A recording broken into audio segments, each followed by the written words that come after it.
जमीन से 480 फीट ऊंचे 4500 साल पुराने इस पिरामिड के अंदर ऐसा क्या था जिसको सिर्फ देखने के लिए रिसर्चर्स ने एक रोबोटिक कैमरा पिरामिड के अंदर भेजा।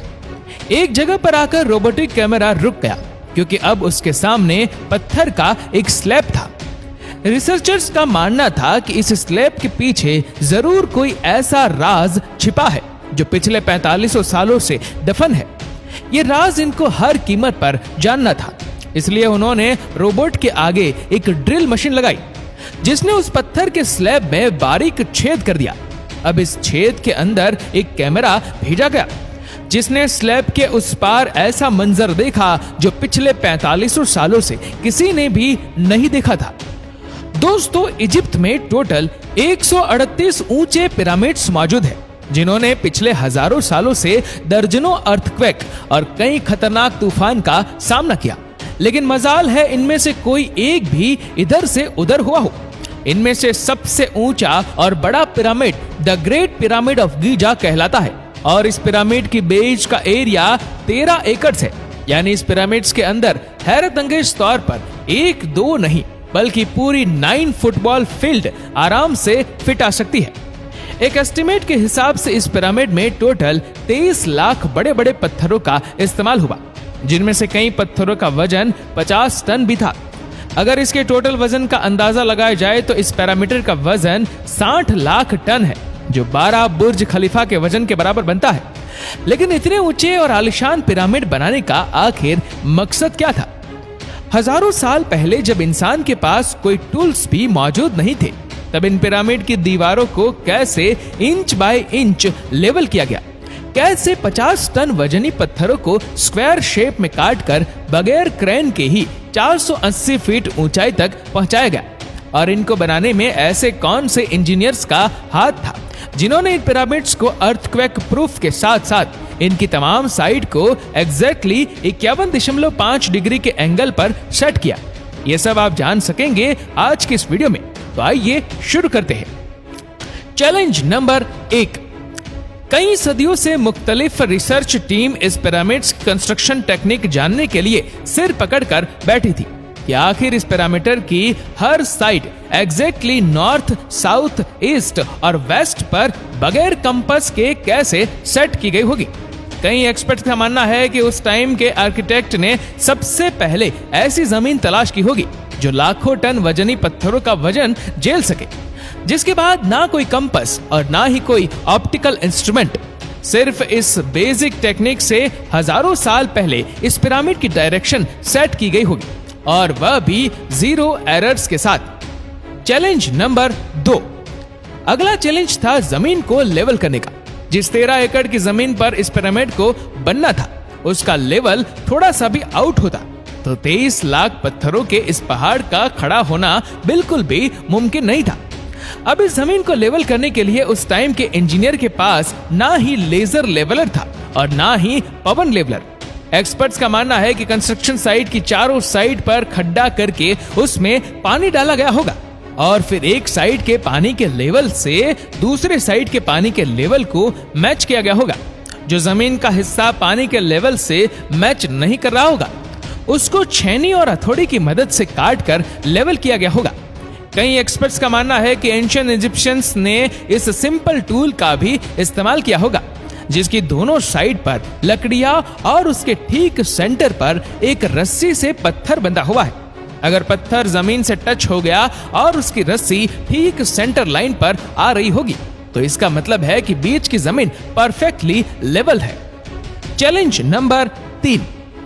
अब पिरामिड कंस्ट्रक्शन साइट पर डायरेक्शंस भी सेट थी, मार्किंग भी हो चुकी थी और जमीन का लेवल भी सेट था।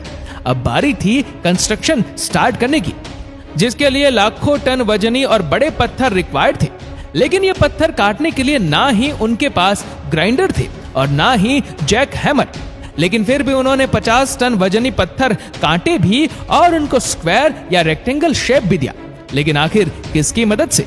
जी हाँ, यही वह सिर्फ एक टूल था जिसकी मदद से पत्थरों को काटा गया। एक्सपर्ट्स का मानना है कि पिरामिड्स की कंस्ट्रक्शन पर इस्तेमाल होने वाली छेनी सिर्फ कॉपर से ही नहीं बनी थी, क्योंकि उनको भी ये बात मालूम थी कि कॉपर नरम होता है और पत्थर नहीं काट सकता, इसलिए इसमें एक केमिकल आर्सेनिक भी शामिल किया गया था। कॉपर और आर्सेनिक से बनाई जाने वाली ये छेनी लकड़ियों के हथौड़ों से पत्थरों पर ठोकी जाती थी और कई घंटों की मेहनत के बाद बड़े बड़े पत्थर शेप में लाई जाती थी। Challenge number 4। अब ये खास किस्म का पत्थर जिसको आज लाइमस्टोन कहा जाता है, उसकी कटाई पिरामिड कंस्ट्रक्शन साइट गीजा से 250 किलोमीटर दूर टोरा के शहर में हो रही थी। अब मसला था इस पत्थर को गीजा तक ट्रांसपोर्ट करने का। हर एक पत्थर 50 टन यानी 50,000 केजी के बराबर था, जो तकरीबन 3 पैसेंजर बस के वजन के बराबर बनता है। और ऐसे 23 लाख पत्थर सिर्फ एक पिरामिड में इस्तेमाल होते थे। इतना ज्यादा वजन ट्रांसपोर्ट करने के लिए ना ही उस दौर में कोई जानवर काम आ सकता था और ना ही उनके पास ट्रक मौजूद थे। अगर आजकल के जदीद दौर में भी ये काम करना पड़े तो ट्रांसपोर्ट कंपनी का अच्छा खासा टफ टाइम आएगा। हैरतअंगेज तौर पर यह काम वर्कर्स और कश्तियों की मदद से किया गया। जी हाँ, टोरा और गीजा के दरमियान मौजूद रिवर का फायदा उठाया गया और बड़ी बड़ी कश्तियों में पत्थर लाद कर पिरामिड साइट पर पहुंचाए गए। एक्सपर्ट्स का मानना है कि यह काम इतना आसान नहीं था। शिफ्ट में इतने बड़े पत्थर की लोडिंग और अनलोडिंग में कम से कम भी 500 मजदूरों की आर्मी एक ही वक्त में लगाई गई होंगी। Challenge number 5। जो एक्सपर्ट की टीम पिरामिड के कंस्ट्रक्शन पर रिसर्च कर रही थी, उनको अब अपने कई सवालों के जवाब मिल चुके थे, लेकिन एक बात उनको हर वक्त सता रही थी कि लाइमस्टोन कट भी गए, ट्रांसपोर्ट भी हो गए और कंस्ट्रक्शन के दौरान एक के ऊपर एक लगना भी शुरू हो गए। लेकिन मसला यह था कि पत्थर इतनी ऊंचाई तक आखिर पहुंचाए कैसे गए होंगे। कई एक्सपर्ट्स का मानना है कि पिरामिड के कंस्ट्रक्शन से पहले ही ये प्लान कर लिया गया था। या तो ये स्पाइरल ट्रैक के जरिए ऊपर गए होंगे या फिर जिगजैग तरीके से। लेकिन ये बात तो तय है कि 50,000 केजी के पत्थर ऊपर मजदूरों की आर्मी की मदद से ही खींच कर गए होंगे। Challenge number 6। दोस्तों, बात सिर्फ लाखों मजदूरों छेनी हथौड़े से लाइमस्टोन काटने और इतने बड़े पत्थरों को ट्रांसपोर्ट करने की ही नहीं थी। इस पिरामिड्स के अंदर कंपार्टमेंट, उनके अंदर जाने का रास्ता और कई छोटी छोटी सुरंगें भी बनाई गई थी। बाकी सब चीजें तो ठीक थी, लेकिन एक चीज एक्सपर्ट्स को हैरान कर गई और वो ये थी कि कंपार्टमेंट के अंदर जो पत्थर इस्तेमाल हुआ था वह लाइमस्टोन नहीं बल्कि ग्रेनाइट था। जी हाँ, ग्रेनाइट एक ऐसा पत्थर है जो डायमंड के बाद दुनिया का सबसे सख्त तरीन स्टोन माना जाता है। आजकल के मॉडल दौर में भी ग्रेनाइट बड़े बड़े मशीन की मदद के सिवा काटा ही नहीं जा सकता। दुनिया भर से कई आर्कियोलॉजिकल एक्सपर्ट्स को पिरामिड का विजिट भी करवाएगा, लेकिन किसी को भी इस बात का सुराग नहीं मिला कि 4500 साल पहले इजिप्शियन ने ग्रेनाइट जैसे ठोस पत्थर को इतनी सफाई से कैसे काटा था। आखिरकार कई सालों के बाद एक्सपर्ट्स ने इस मिस्ट्री को भी सॉल्व कर दिया।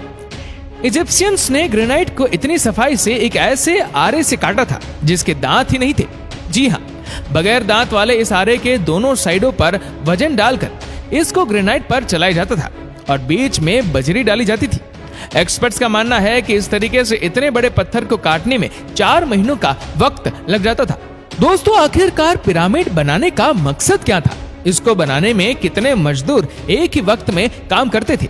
और रोबोटिक कैमरा ने जब पिरामिड के अंदर पत्थर के स्लैब में सुराख किया तो उसके अंदर वो कौन सा मंजर देखा गया जो पिछले 4500 सालों से किसी ने भी नहीं देखा था? ये सब और इससे भी ज्यादा आप जान सकेंगे इस वीडियो के पार्ट नंबर 2 में। दोस्तों, इस वीडियो को लेकर आपकी क्या राय है नीचे कमेंट करके जरूर बताइएगा और अगर आपको वीडियो अच्छा लगा हो तो इस वीडियो को लाइक करेगा, शेयर करेगा ज्यादा से ज्यादा लोगों तक और ऐसी ही और भी रोचक जानकारियों के लिए सब्सक्राइब करें हमारे YouTube चैनल को और Facebook पर फॉलो करें हमारे पेज को। धन्यवाद।